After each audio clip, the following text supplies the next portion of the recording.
Saya Najwa Amin Khairunisa dari kelas 12 MIPA 1 ingin menjelaskan materi tentang dinamika kesatuan dan persatuan negara Republik Indonesia. Apa sih makna dari negara kesatuan?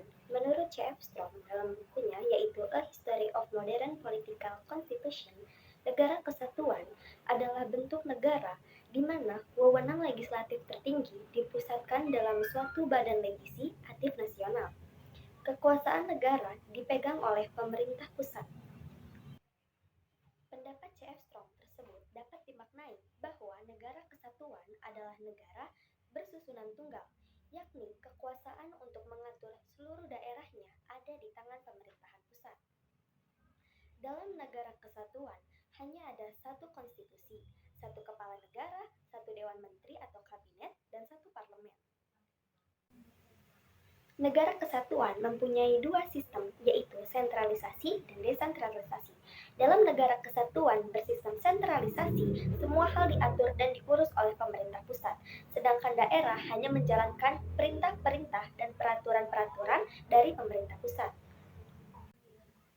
Akan tetapi, dalam negara kesatuan bersistem desentralisasi, daerah diberi kekuasaan untuk mengatur rumah tangganya sendiri, atau otonomi swatantra.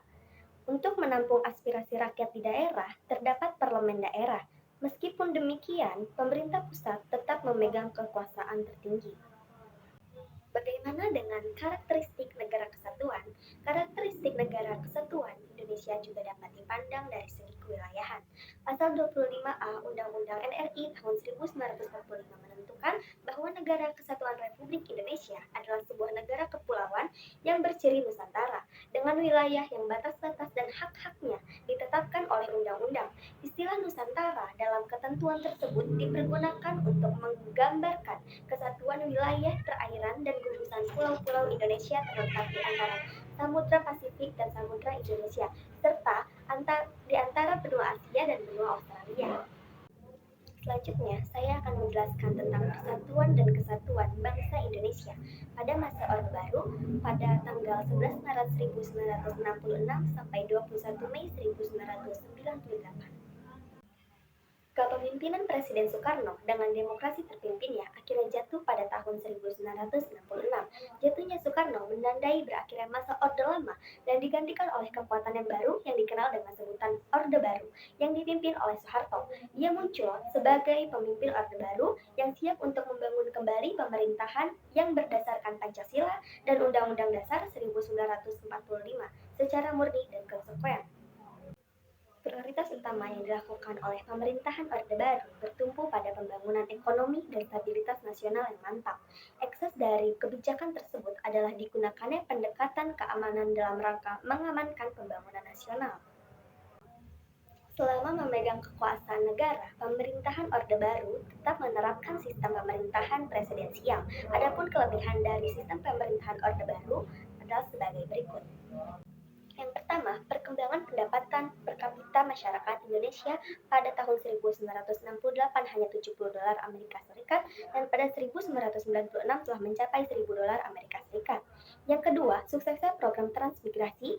Yang ketiga, suksesnya program keluarga berencana. Dan yang terakhir, sukses memerangi buta huruf. Tetapi saat menjalankan pemerintahannya, Orde Baru melakukan beberapa penyimpangan terhadap Pancasila.